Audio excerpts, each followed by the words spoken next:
Am I awake? Am I prepared? Are you listening to my prayer? Can you hear my voice? Can you understand? Am I awake? Am I prepared?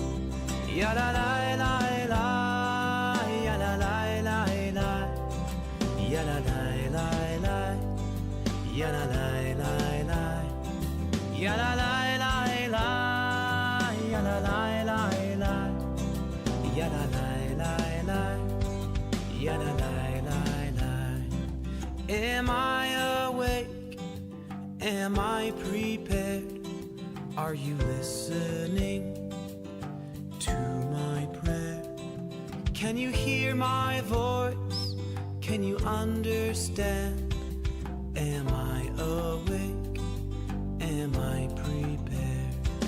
Ya la la la la, ya la la la la, ya la la la la, ya la la la la, ya la la la la, ya la la la la, ya la la la la, ya la la la la. Barechu et Adonai HaMevorach. Baruch Adonai HaMevorach Le'olam va'ed, Le'olam va'ed. Ya la la la la, ya la la la la, ya la la la la, ya la la la la, ya la la la la, ya la la la la, ya la la la la, ya la la la la, ya la la la la, ya la la la la, ya la la la la, ya la la la la, ya la la la la, ya la la la la, ya la la la la, ya la la la la.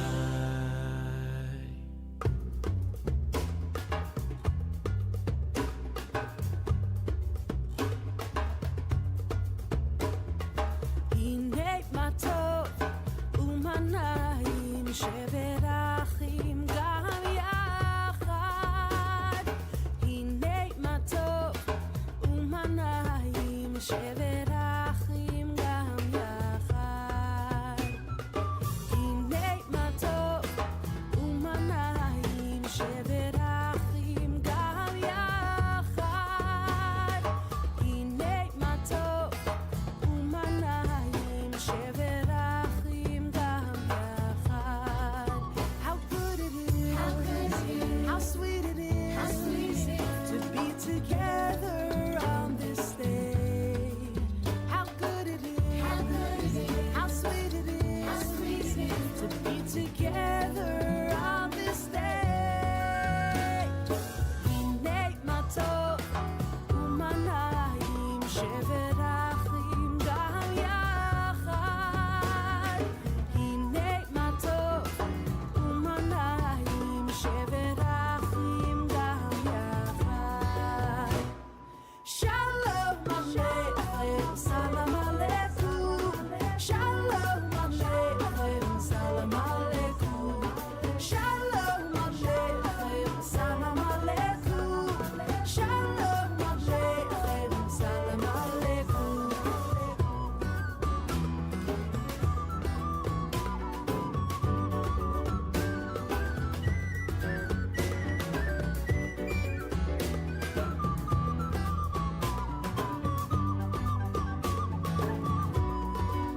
How good it is, how sweet it is, to be together on this day.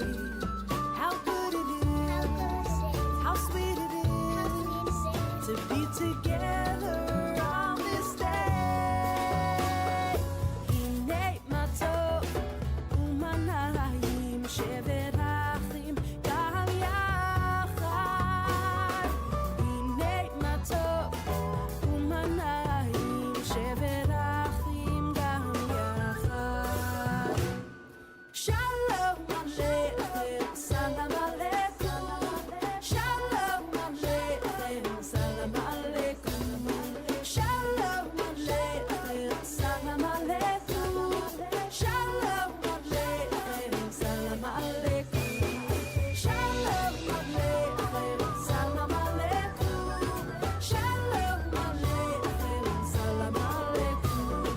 Shalom Aleichem, Salam Aleikum. Shalom Aleichem, Salam Aleikum.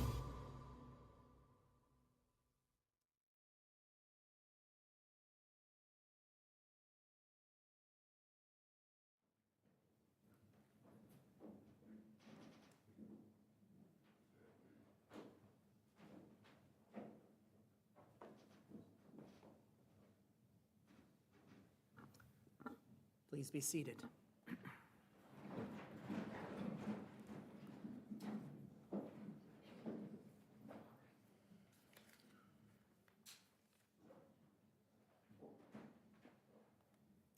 Psalm 121. I lift my eyes to the mountains. Where does my help come from? My help comes from Adonai, maker of heaven and earth. As we grieve, we take solace in the words and melodies of our tradition and in the presence of sacred community. Shir lamalot esainai el heharim me'ayin yavo Ezri Ezri me'im Adonai Ose shamayim va'aretz al yiten lamot raglecha al yanum shomrecha hine lo yanum velo yishan shomer Yisrael Adonai shomrecha, Adonai tzilcha, al yad yeminecha. Yomam hashemesh velo yakeka, ve'areach balayla. Adonai yishmorcha mikora, yishmor et nafshecha. Adonai yishmor tzedcha uvoecha.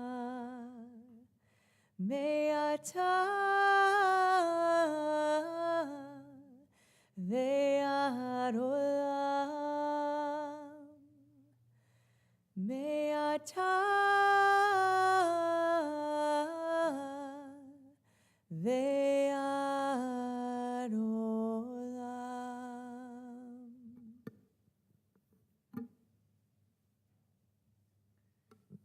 We lift our eyes to the mountains during this difficult time, and we wonder, where will our help come from?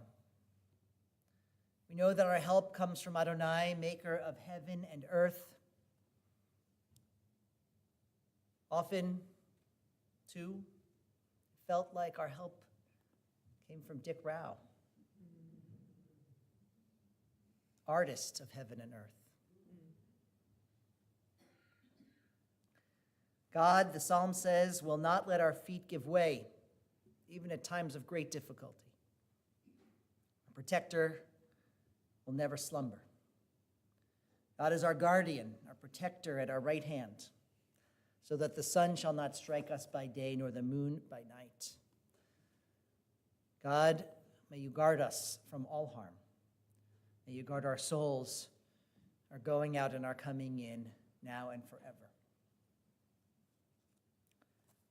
Each of you who have come into this place, either physically or via the magic of live stream, are here to honor and remember our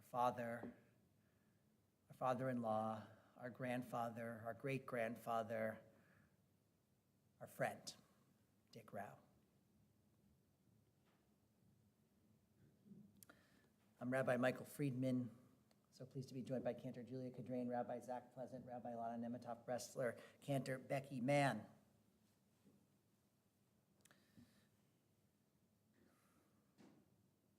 Most of the time when I officiate a funeral for someone of Dick's longevity, which was a great blessing, the family apologizes that there are few friends and contemporaries left to remember and eulogize the one who has passed.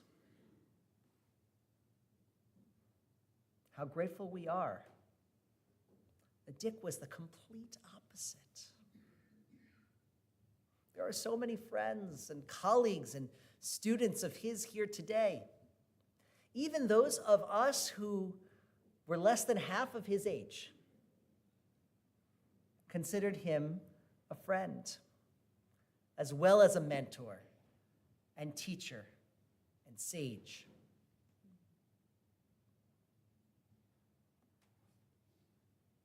Rabbi Abraham Joshua Heschel once wrote, "When I was young, I admired clever people.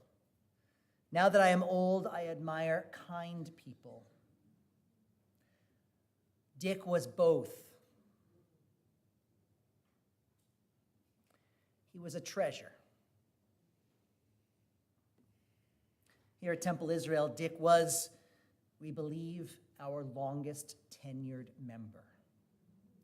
He joined this congregation in 1956 when he and Harriet and their 2 boys moved to Westport.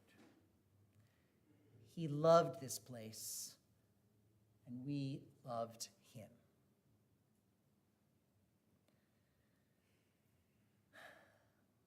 And so we are here, we are gathered on this beautiful fall afternoon that Dick would have loved so much. He would have been there, his pencil, his watercolors, recording the turning of the season, the processes of nature. We are here. Fittingly, Dick is not. He, under the guidance of Rabbi Nemitov Bressler, chose what's known as a green burial. And so his body is not here, but his soul is here, his presence is here, his memories are here, and his words will be here as we, the clergy team, weave Dick's poetry into this ceremony. We continue with Dick's words.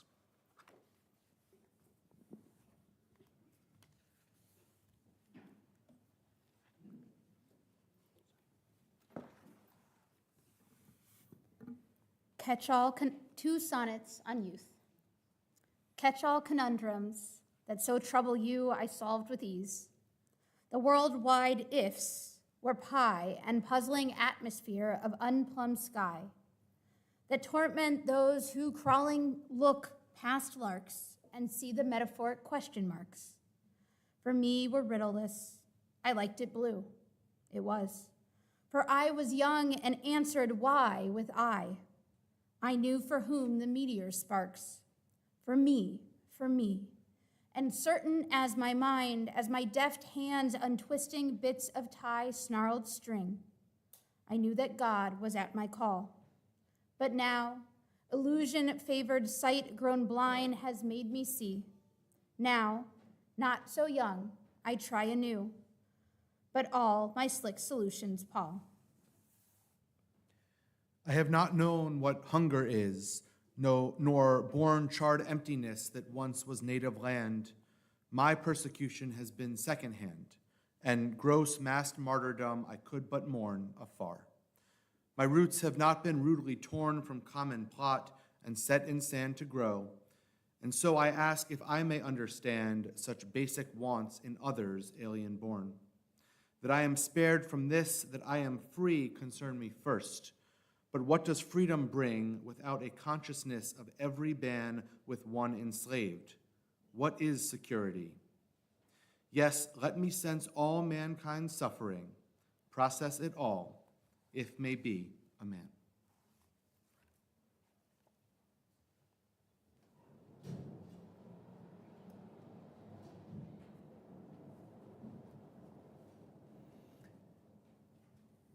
It's important to note that Dick himself chose these poems that we'll be sharing from the Bima today. Not for this occasion exactly, but as we, the clergy team here at Temple Israel, were planning our Rosh Hashanah services about a month and a half ago, we thought it would be so very appropriate for Dick to share one of his poems as the new year arrived. And so he and I were in touch, and he sent a few options via email. Rabbi, take a look at these. Which one do you think would be appropriate? And so the poems that he chose for that occasion are the ones that we will be presenting today. Now we turn to more ancient words of our tradition, the 23rd Psalm. Adonai rohi lo echsar bino te sheyar bitseni al me menuchot al me menuchot yenahaleni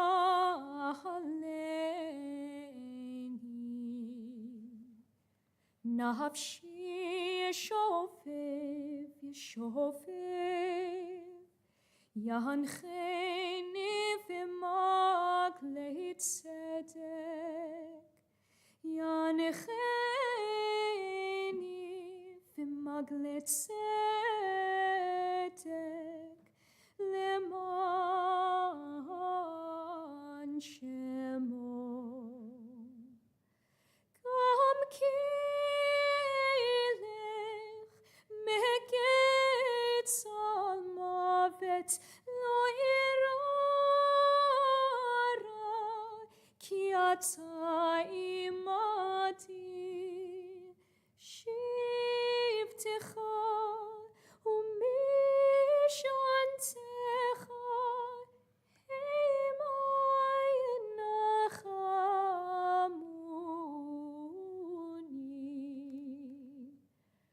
taroch lefanai shulchan neged sorerai tishanta vashemen roshi kosi revaya ach tov chesed yirdefuni kol yemei chaya kol yemei chaya vishavti beveit Adonai leorech yamim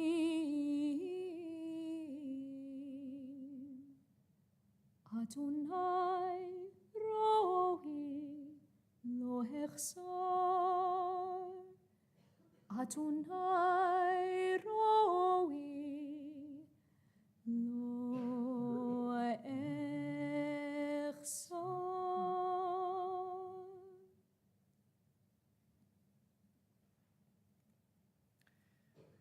God is our shepherd, we shall not want. God helps us lie down in green pastures, leads us beside still waters, and restores our souls. God, you lead us in the right paths for the sake of your name. And even when we walk through the valley of the shadow of death, we shall fear no evil, for you, God, are with us. Your rod and your staff, they comfort us. You have set a table before us in the presence of our enemies. You have anointed our heads with oil, and our cups overflow. Surely goodness and mercy shall follow us all the days of our lives. We shall dwell in the house of God forever. Amen.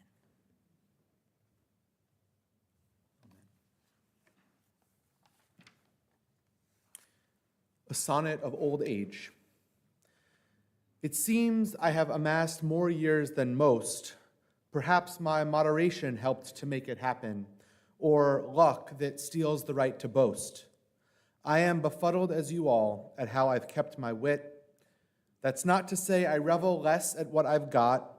In spite of failures of my joints and ears, my brain prevails and makes the clouded knot of aches a trial. Just something I must face, the physical, a nasty yet livable affair. Who needs to gamble while my mind finds space? The tools are made to ease what pain is there, and just the living is what sets me free. It's what I bring to it, and what it brings to me.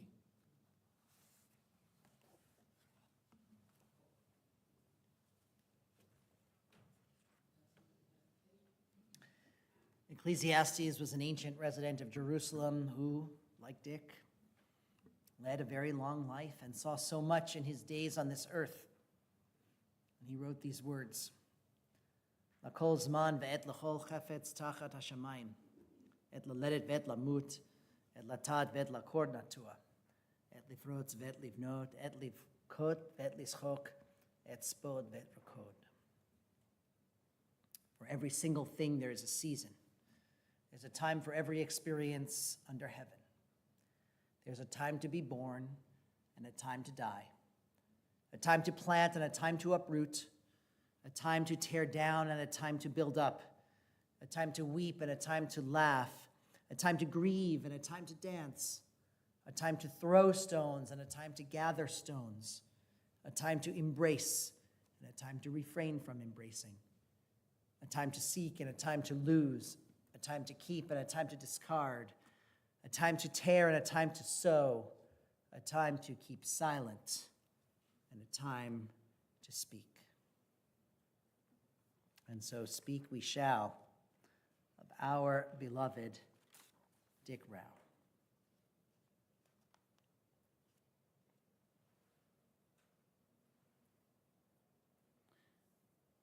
Dick was born to Florence and Lester Rauh and grew up in Flatbush, Brooklyn. He was an only child. At age 14, he put together his first art portfolio as a submission for his application to the New York City High School of Music and Arts, now known as LaGuardia.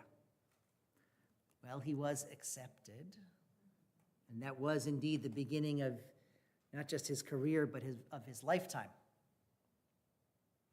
After high school, he served in the Navy. It was the very end of World War II. He was an ensign in the responsible for communications on board of a ship. And then after his service in the Navy, he went to college on the GI Bill at Hobart. He met Harriet in the years after college. They met at an artist's camp one summer in Woodstock, New York. It was 1950 or 51. Some of you know this, how they met. Dick was in an art class, and she was the model. And it was love at first sight. And they were married in 1952. Dick and Harriet moved to Flushing, Queens. There, Daniel and David were both born. And then they moved here to Westport in November of 1956. Harriet had grown up here, they were married here, and they moved first into her family's house. Not long after, Helen was also born here. Dick spent most of his career in animation and later in advertising. With 5 partners, he founded the firm called the Optical House. Horse. House. Typo on that one. Optical House. He was the art director, and he was often hired by ad agencies to make their visions come to life. I'm told he even worked on Star Wars, the original Star Wars. Dick worked very hard in those years. He would get up early in the morning, take the train to New York, and he wouldn't return till late in the evening. He was committed to his work, to supporting his family. And on Saturdays and Sundays, he was the most present dad anyone could ever hope for. He was always there for the 3 kids. Dick brought computers into the design and animation industry, which of course made him expendable. So he retired in his late 60s after a very successful career. And then he finally had time to spend with his beloved Harriet. Harriet decided that she wanted to take a floral design class, and he said, I think I'll go along with you. Well, that changed his life. Dick began to pursue a doctorate in botany, which he achieved in his 70s. He did so because he was so interested in the Earth's natural processes and how plants are classified and grow and reproduce. He knew the science intimately. Combined with his skill and expertise as an artist, Dick became, as you all know, known worldwide as an expert botanical illustrator. Of course, his work was displayed locally, but his work also made it into some of the most prestigious museums and galleries anywhere. As Helen said, Dick squeezed the life out of life. This was a whole next stage of his life beyond his career in advertising. He started teaching, which he loved. Many of you were his students. In fact, Dick was teaching until just a couple of weeks ago, and how he hated to stop.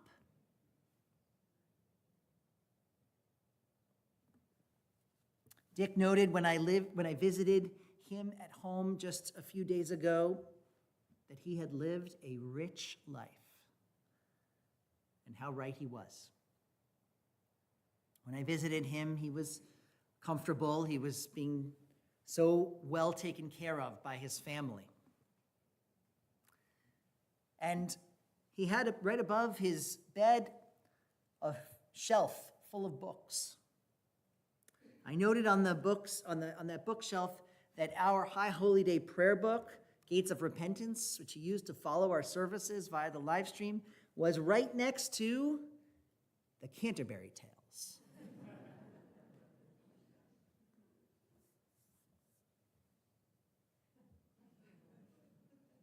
How perfect. That's exactly who Dick was.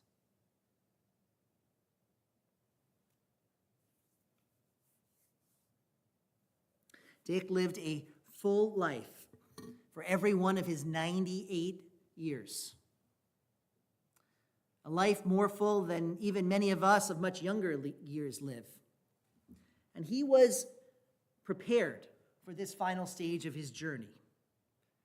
More prepared than most, because he was attuned, as few human beings are, to the cycles of life and growth and decay and death. He knew where he was headed. He was at peace.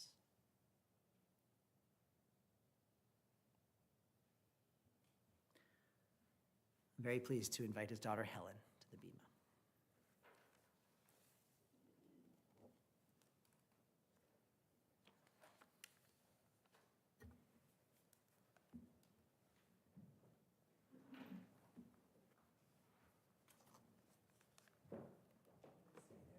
If you want me to. Okay, my father really loved being in the spotlight. I don't like it as much, so bear with me. I'm going to read you a poem that he wrote for me when I was 14 years old. I was lucky enough to get a poem for my birthdays from him. Okay. For my daughter's May birthday, I thought, as I hiked through the spring woods, field guide in hand, that I would name and garner armfuls of wildflowers for your birthday. The violets were there, clustered around rocks, edging the trail, and a haze of bluets, and mostly the showy trilliums flashed their presence, marking their place in the succession of weeks. Skunk cabbage month, trout lily week are spent. Bloodroot and columbine days are yet to come. One will be your birthday bloom. I didn't. In the end, I gathered flip-top tabs, torn candy wrappers, crumpled Kleenex, plastic, foil, an empty soda can, hand-picked the spore of thoughtlessness, the wildflowers that I left, and the cleaner woods are my gifts for all your other birthdays.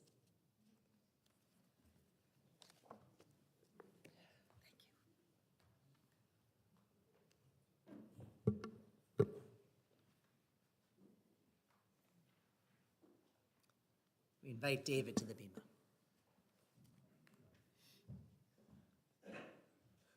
There's a pencil. Sorry, give me 1 second. Oh, never mind. As you can see, I'm sort of editing as I go. First, let me say, I was writing a eulogy, but I realized I wouldn't be able to get through that.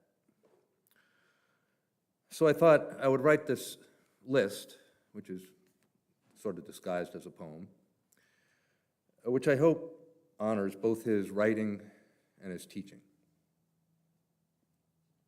And I had the good fortune to have lived with my father in recent years, and I've seen the great pleasure he got from the classes he's been teaching, right up to a couple of months ago. He has said to me many times that his teaching career is the one he was most proud of. The poem I've written for him is called He Taught Me. And that is also the unspoken phrase which begins each line. These are just the things I remember and can put into words. There's so much more. So, to plant seeds so they could grow and thrive. To follow through with a level swing when I was at bat. The difference between a tennis and a badminton stroke. To listen first, then think before responding. To respect and love nature in all its guises. To make a really cool Halloween costume. To take pride in my accomplishments, large and small. The skills to transform a blank page into a visual wonder. That you don't need to be a musician or even be able to carry a tune to love music. And you don't need to be an artist to love art. That understanding is more important than knowing. To embrace my passions and follow their paths, and then share and spread that journey freely. That really looking is different than seeing. To look closely enough to find the beauty that lives all around us. To studiously avoid procrastination.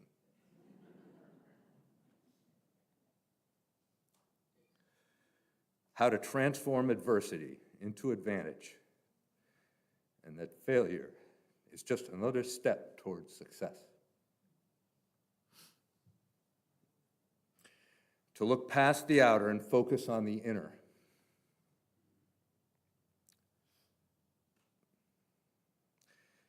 The enduring importance and discipline of kindness.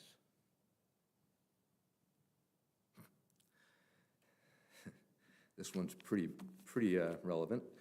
That it's okay to indulge in the often cathartic process of laughing or crying. The value of humor and the sense of it.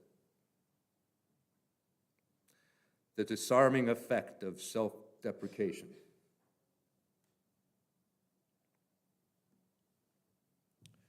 To champion our differences and celebrate the richness of diversity.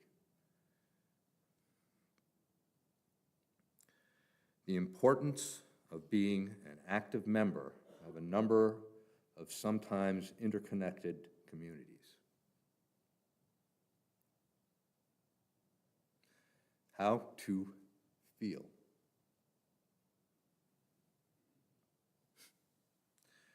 And by example, everything I need to know to be an outstanding human being.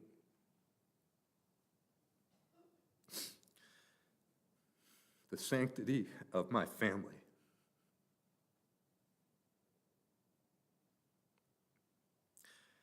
How to inspire love.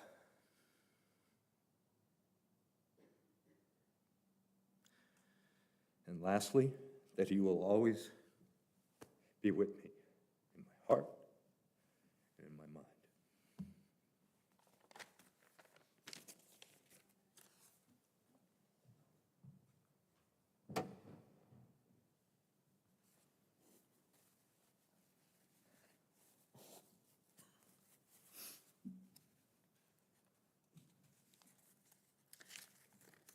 Daniel asked me to read these words on his behalf. Goodbye, Pop. I will miss you greatly. You're the person I look up to most, next to my wife, Lynn.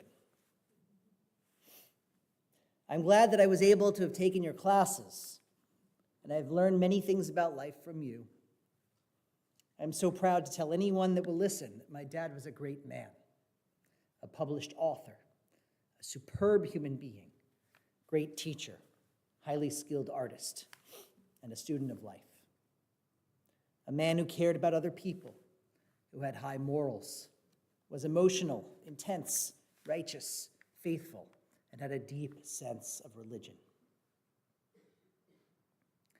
I remember once when we watched JFK's funeral procession together, and this was one of the first times I witnessed you being very emotional.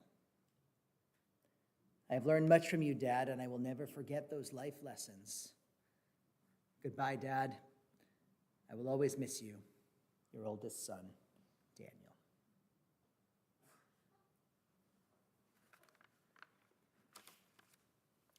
We're pleased to invite Dan Magida to the bema.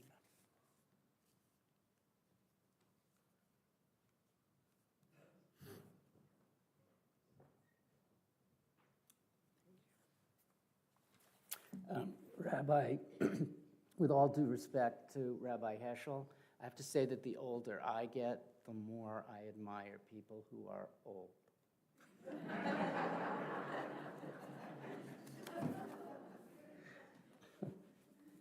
A poem by Dick.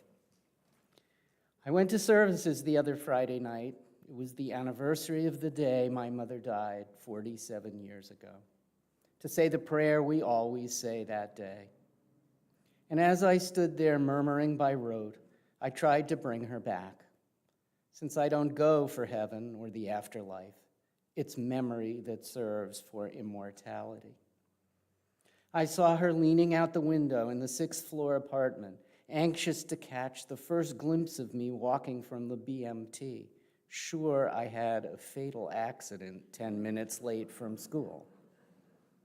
Laughing uncontrollably with legs crossed the time we visited the Nestle factory, and she stuffed the still warm samples into her purse. Running things and bossing all when my aunt could no longer stand the pain. And when I wrote the balance on the check instead of $10.25. knowing the tune but not the words of the familiar hymn and making up her own aloud. My thoughts had led me deep inside. We'd long since finished with the prayer, the benediction spoken to, and all around Shabbat Shalom and moving toward the aisle. And so I took my mother's arm, for she was fading. The poem is called Yahrzeit for Florence, and I found it in a chapbook of poems and pictures that Dick published in 2017, and there is so much of him in it. The vivid portraiture, his mother leaning out the window or in the chocolate factory, and the zinger at religious opinions that might be considered irrational. And the ancient wisdom, memory serves for immortality. Many years ago, I was probably a teenager. I went to an art exhibit at the Nature Center here in Westport, and Dick and Harriet were there. I knew them from around the temple, and because they knew my parents, and because they were the parents of someone my sister went to school with. But I'd never thought much about who they might be, apart from the limited context with which I associated them. That was the first time I saw Dick's art, and it was beautiful. As I remember, the pictures were delicate, almost ethereal, different from the more robust work he did later on. It turned out that Dick wasn't just some guy from the temple. He was an artist and a genius. I don't use that word lightly. A lot of botanical art does a great job of accurately portraying the plants frozen in time to be studied, as if they are camellias pressed between pages in a book of love poetry, pregnant with memory, relics. Dick's paintings aren't like that. They're not specimens meant to be studied, but dynamic portraits of ongoing living beings. Dick had an exhibit at the Wilton Public Library a few years ago. He was a wonderful guide to the art, full of information not just about his process, but botanical details about all the plants. Anyone who ever attended one of his talks got a triple education in painting and in plants and in Dick's personality. He had this great ability to communicate his enthusiasms to you, and you left never realizing that you'd never known how much you were interested in plants. One picture in the Wilton show is of a jack in the pulpit, but not of the almost luscious, thick-petaled flower that I used to see in the woods. This was a dry brown seed pod burst open to reveal bright orange fruit inside. I'm not sure if anybody can see this, but this was the picture. I loved the painting and went back the next day with my wife, and the painting is now hanging in our living room. I don't know who was more excited, us to have it or Dick to present it to us. You have no doubt, looking at this brown seed case, that it was once a flower, that this was just one moment in its ongoing life. His plants are always growing, and that's how I think of Dick, too. In chapter 8 of the book of Deuteronomy, we're told that Canaan is a land of wheat and barley, of vines, figs, and pomegranates, a land of olives and dates. These are known as the 7 fruits of the promised land. A few years ago, when we were looking to offer an elective class to our 6th graders, Dick agreed to teach a drawing class centered on the 7 fruits. I wonder if those kids realize how lucky they were to be taught botanical drawing by an award-winning botanical artist. And the drawings they did are now displayed on the doors of the Ark that's used by our tourist study group. Dick was a stalwart member of that group, which he attended, dare I say, religiously. Not that I want to embarrass people, you know who you are. But Dick was one of the few people who actually read the Torah portion every week. I know this because while I was busy discussing one part of the portion, he would often point out a different passage that either agreed with or contradicted what I was saying. He had a great ability to connect ideas that didn't obviously go together in order to enrich our understanding of the text. He was a great teacher. Our group meets for a Shabbat morning minyan at 9 and then Torah study at 10. Dick never joined us for worship. As he hints in his poem in memory of his mother, he didn't set a lot of store by the more organized practices of organized religion. And I think that in many ways makes him a key role model for us. Like so many contemporary Jews, ritual didn't matter much to Dick, and yet he led a rich, engaged, knowledgeable Jewish life, and I think that's a great example. People who reject ritual sometimes feel that they must also reject Judaism or a Jewish life. Dick's life is proof that's not so. What then did Dick value in Judaism? I can hear him now. I would be in the middle of a discussion of some rabbinic idea, some Talmudic dispute, and Dick would raise his hand and say, "But what's the point? What's the point?" For Dick, the point was clear. Judaism, for him, taught us, required us to live a decent life, a life of respect and justice. The point wasn't to focus on what you ate or how you prayed, but on how you lived. How can we live in accordance with the prophetic command to care for the widow and the stranger and the orphan, the least advantaged in our society? Over and over, Dick returned us to those fundamental values. He didn't let us lose sight of them, and he never lost sight of them. Dick's life for me is like one of his paintings, a complete life, from seed to stem to bud to blossom, and then to seed again. Each stage implicit in every other. He was always growing. We all know the Talmudic story of Honi the rainmaker, who one day passed an old man planting a carob tree. "Do you think you will live long enough to eat the fruit of this tree?" Honi asked him. The man answered, "As my ancestors planted for me so that I could have fruit, I plant for my descendants so that they can have fruit." Dick planted so many seeds in his long life, and they will bear fruit for us. The watercolor plot. Each painting that I start holds threats and promises. In some, initial sketch sings joy, inspired by a quirk that challenges my eye. In others, caught in measurement, I've somehow lost the whole. In some, the vast expanse of white untouched by pen or brush gives pause before I place the first disturbing stroke. In others, fortified by lines pre-thought and traced with needlepoint 2H, blank space becomes a welcome tool. Some stages fly. In others, paint has somehow gotten mixed with glue. In all, there always comes a time when I am set to dump the whole, a time to pause. It mostly happens when I go from dark to light to build the form. But then, with brush as dry as barely holds the paint, I get the time to glorify the subtler points, enhance the surface vagaries, let brush caress the shift of light, the complex texturing, a chance to smooth the built-in flaws. I could go on and on and on. In this, as in the rest of life, I need someone to tell me when I'm done. Dick, my friend, we are here to tell you that you are done, and your life was well done. I will always miss you, but I will reap the abundant harvest of the seeds you sowed, and I will never forget you.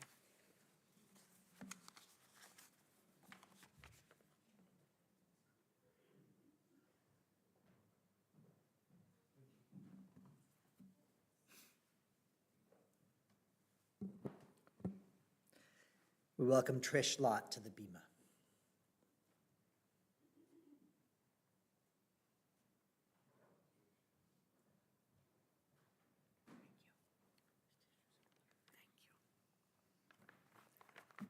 Wow. Good afternoon. Thank you for this opportunity to speak to you today and honor the life of Dick Rauh, a life well lived. My name is Tricia Lott, and I first met Mr. Rauh over 40 years ago when I was running around Westport with Helen. We were teenagers then. The first time I went to Dick and Harriet's house, I felt right at home.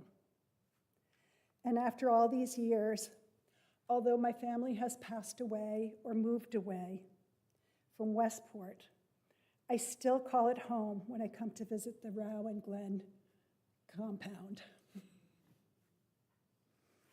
Setting out from Baltimore before dawn this morning, I was filled with excitement and anticipation.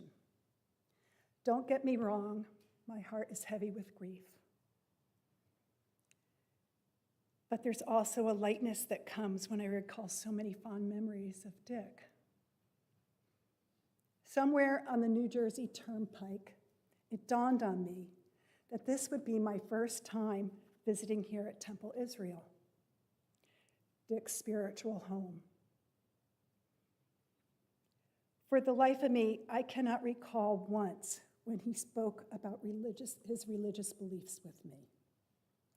But I know it in my bones that he had deep faith because his spirit reflected it in all of his actions. He was kind, he was generous, he was thoughtful, he embodied love. And he used his God-given talents to make art and science visible for all to enjoy. After hearing him speak last January about the plant morphology and gazing at his amazing illustrations, I see the world through different eyes. That's a gift that I am so grateful for. Over these last few days, it's been wonderful reading all the beautiful words everyone is sharing about the comfort and joy that their memories of Dick bring to them and brought to their lives in the past. I believe that he looked at life seriously, which allowed him to stay in right relationship with all he met along the way. But he also easily laughed at the absurdity and silliness that happens around us. The last time I saw Dick was on the 4th of July.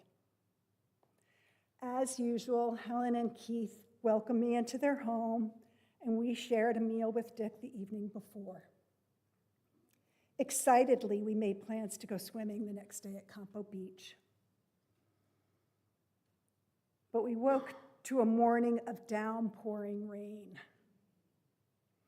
Helen and I hemmed and hawed about whether or not we were going to go, whether or not we were going to move this plan forward, and suddenly we decided to go for it. As we pulled up to Richard's door, he came barreling out on his walker, and he was laughing at the crazy idea that we were going to go play anyway in spite of the rain. When we got him in the water, out of the wheelchair, the blue skies opened up. The warm sun shined, and Dick started teaching us aquasize.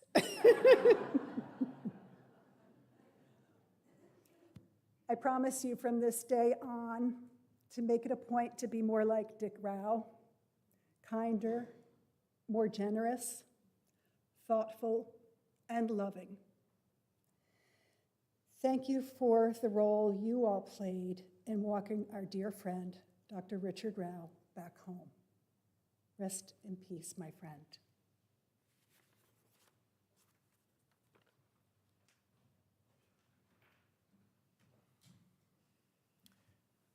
And finally, we welcome Patty Condub to the bima.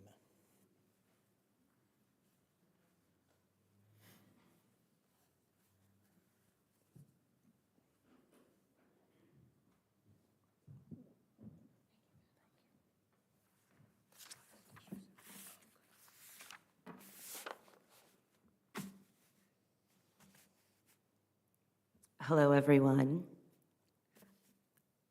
I just want to point out I am wearing one of Harriet's necklaces. When Harriet passed away, Dick let some of us pick out some of her a necklace. So this is the one that I got, and it's still holding together. I want to thank the family for letting me speak today, and I hope the outpouring of all the text messages and emails and the hugs and the phone calls and the food that people are dropping by and this today and whatever comes in the future gives you comfort. I know it does for me and everyone else out there too, to know that we're all here together to salute Dick Rauh. You know, he's no longer with us here physically every day, but you can Google the guy and you'll find plenty out there. You'll find well over 100 videos. You'll see him in a documentary. You will see his photographs, or not his photographs, his drawings. And you can see there's a lot of interviews. So he's always going to be with us, you know, out in the World Wide Web. And I even went on chat. I don't know if any of you are familiar with that, artificial intelligence. And I said, give me a tribute to write up for a 90-year-old friend who passed away. So they came up with something. But I'm not going to use that one. So if you don't know, I'm Patty Condub. I'm with Dick, one of his many aqua fitness instructors that he had over the decades that he was at the Westport Y. And there were a lot of us, too, who also drove Dick to the Y and would give him a ride home once he stopped driving. I gave him most of the rides early in the morning because I had to be there to teach. And so I got to spend a lot more time with Dick than just about anybody else in the aqua fitness program. And I feel a little selfish now because sometimes people would say, oh, I can give him a ride home. And I'd be like, oh, no, I'm good. So, because I got to have a lot of good times with Dick in those little, it's only a 3-minute ride, so it's not a long ride. But sometimes we would sit at a light a little longer, and we'd be like, you know, but the funny thing is, you're not going to believe it, but we actually came up with the Dick Rauh's Guide to Living Good. And here it is. Oh, wait, this is his other book, The Science Behind the Flowers. So actually, we haven't published the book, but he did have 5 secrets to his life. And a lot of times we wouldn't talk about anything too serious because we would both get very upset if we talked about politics or what was happening with plants or animals and nature and all that kind of stuff. So we actually kept it pretty light. But I did want to find out what were those secrets to why he was, you know, such a great guy and so much fun and living so long. And so I have those 5 secrets that maybe you might want to remember, jot down, or type it into your cell phone, so you can get out your cell phone right now. The first thing was laughing. Number 1 on his list was laughing. And what's really crazy is we laughed a lot in those car rides, and some of the things that we would do, I don't think he ever told you that, but we would sit there and we would go, so you'd have to do name that tune. We would be humming. So sometimes be sitting at a light and we'd be laughing, trying to name that tune, and people sitting in the other car next to us, they thought we were a little crazy. But it was really funny doing things like that. And that was number 1, laughing. The other thing is, when I would be playing a song in the class, he would sometimes, you know, all of a sudden we'd be in the middle of an intense part of the workout, and he'd be like, and it was time for the water break. But I was like, no, I'm not going to do the water break right now. And then I would say, somebody else has to give this guy a ride home. He's really annoying me today. And that was all an act. We really, you know, were just kind of trying to get people to laugh in the class. So it was pretty funny. The other thing is, when he went down to see Danny in Florida, he would do, you know, the aqua fitness moves. So one time he came home and he said, hey, I've got a new idea for you. And I said, what is it? So he said, because I'm, you know, teachers, we're always looking for new ideas, especially when you've been teaching a long time. And he said, by the way, my posture is pretty bad. Let me straighten up a little bit here. He wouldn't like that. He said, let's do the moves 100 times. That's what I would do when I go to Florida. So I would do 100 cross-country skis, 100 jumping jacks. So I'm like, okay. So one day I said, we're going to do the Dick Rauh workout. Now, this was back at the old Y. I don't think I've ever done it at the new Y because it didn't go over very big, because you're not supposed to do 100 moves all in a row. So when he'd go to Florida, he split it up. He did 30, 30, and then 40. So anyway, he thought it was funny that he played a trick on me on that one. So number one is laughing. Number two is going with the flow. And what's funny is, I would say to him, how'd you like the music today? And, it takes us a long time. We coordinate our music, all the moves, what's the right mix for all the different people. And, I would put the speaker right by poolside so he could hear it, much better, because he didn't wear his hearing aids in the water. And I said, how'd you like the music today? And he's like, oh, I really just go by the beat. I don't really care what you play. And I'm like, are you kidding me? And a lot of times he knew what the songs were, because there's one by Olivia Newton-John and John Travolta in Greece. And they go, you're the one that I want. And he would go, woo, woo, woo. So, he knew what was going on. But he went with the flow, because sometimes the music didn't play. And he was just like, not a big deal. Don't worry about it. But what I do want to point out with going with the flow was when Harriet, was losing her memory and needed some help in the locker room. Some of the, Madeline out there, she put the letter H and sewed the letter H applique on her bathing suit so she knew which side to wear, and that was her suit, and we'd help her find her locker and that kind of thing. And then it got to the point where, Dick would help her get dressed. And thing is, going with the flow, we didn't have a family locker room at the time at the Westport Y. This was the downtown Y, and he wasn't allowed to bring Harriet into the men's locker room, the boys' locker room, or the girls' locker room. And so the Y actually cleaned out the janitor closet at the end of the hall. And it was a very little closet. It was only about this wide. And the thing is, then you had to go down these stairs like this.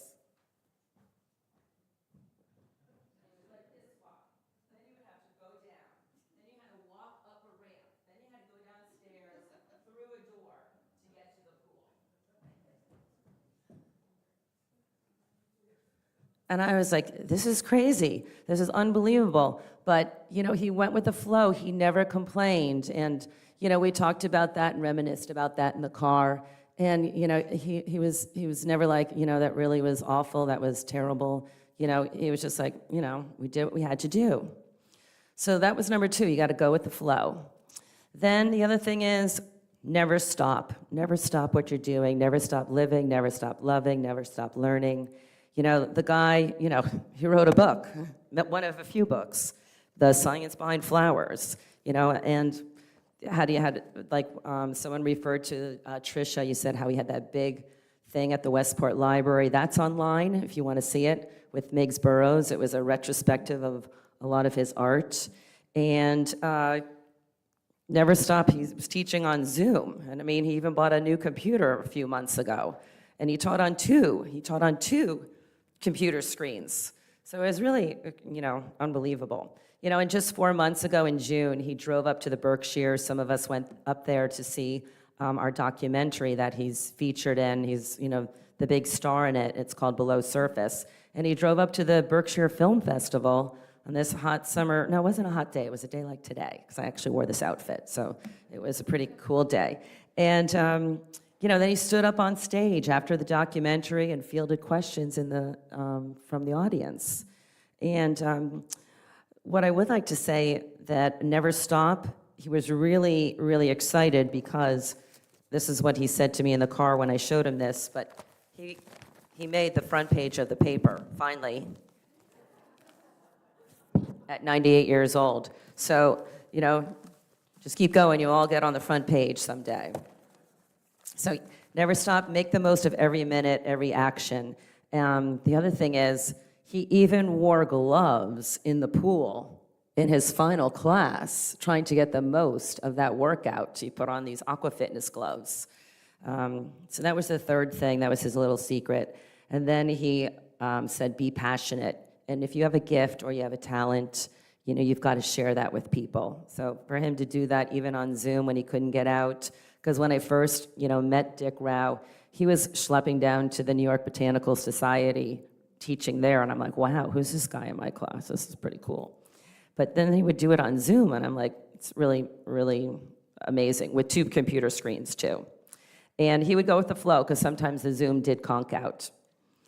Anyway, the final thing, and you've heard this from everyone else, too, that, be kind, be thankful, and he especially told me about nature. And sometimes we would sit at the light, and we would see the trees changing color, or a different bird up there.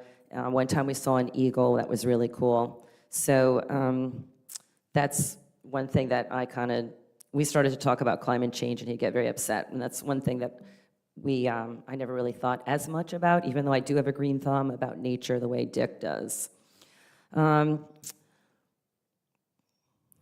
So what I do want to finish up, I don't want to be a Debbie Downer here, but, I do have to say there's not going to be any more, hand-drawn holiday cards from Dick. That's one thing I'm really going to miss. And he had a nice newsletter that he would always send us.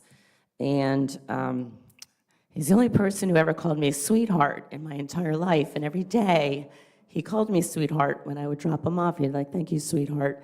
And then we'd talk about, okay, see you tomorrow the next day. And, I've had a good family and a good life and husband and boyfriends, and no one ever called me sweetheart. So I'm not going to play that song tomorrow, so if you come to class, I won't play it.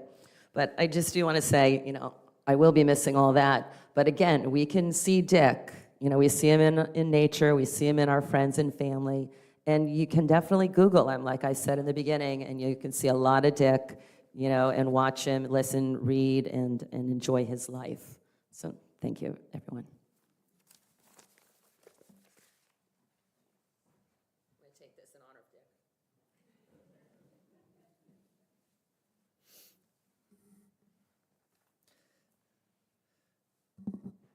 Thank you all for your beautiful words and poetry. A few announcements as we move toward the conclusion of our ceremony here. Following the conclusion of this service, the family will have a private burial that Dick very carefully and personally arranged and created. Then Shiva will begin at the Rauh family compound, as Patty mentioned.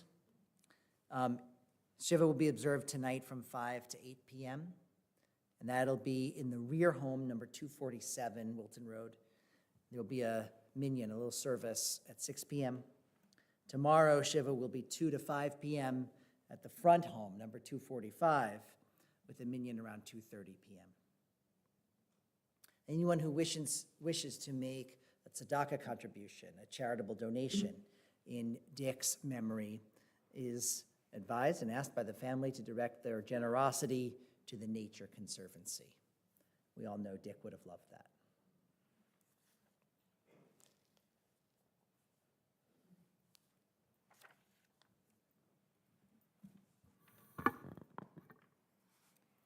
Quinces for Carol. Life is a story told in 6 panels, in this case, Sidonia, but metaphor enough. Each panel, crafted with consummate skill, stands by itself, part of the whole, yet meaning more when placed in order, as is so often true when sectioning a life. This vast array of quinces concentrated, most likely for the first time, and requiring the utmost art in hanging, conveys a meaning larger than the parts, though largeness is a quality it flaunts. The panorama shifts from new-formed leaf and bud to evanescent blooms, and on to awkward fruit, depicted here against the fretwork limbs that spread from tortured trunk that anchors all. I find a human parallel in all of these.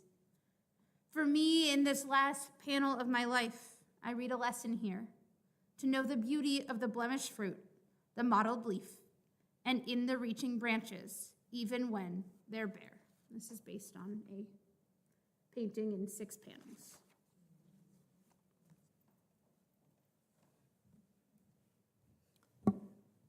Please rise for the memorial prayer.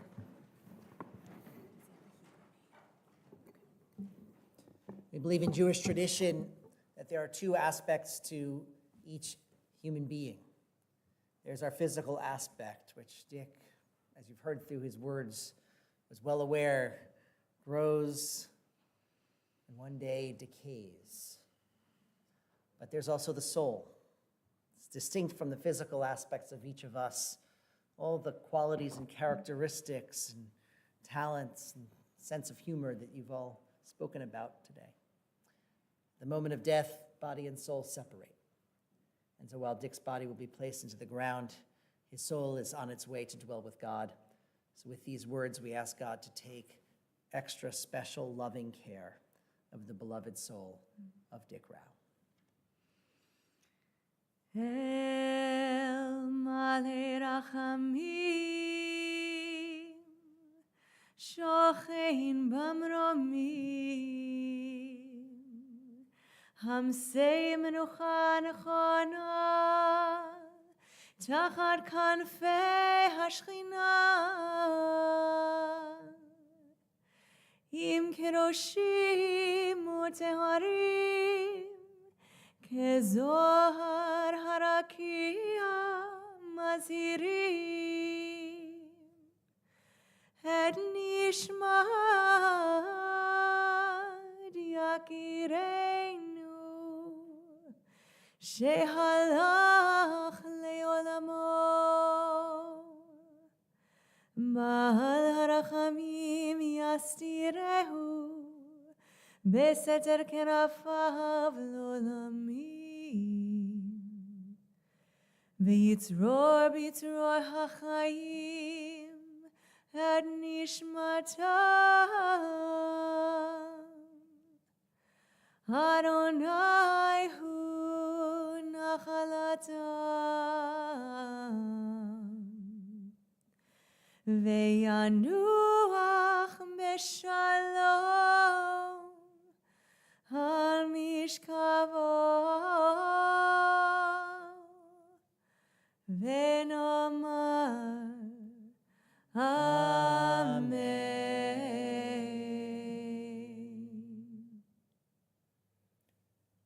Compassionate God, eternal Spirit of the universe, we ask that you grant perfect rest in your sheltering presence to Richard Rauh, who has now entered eternity.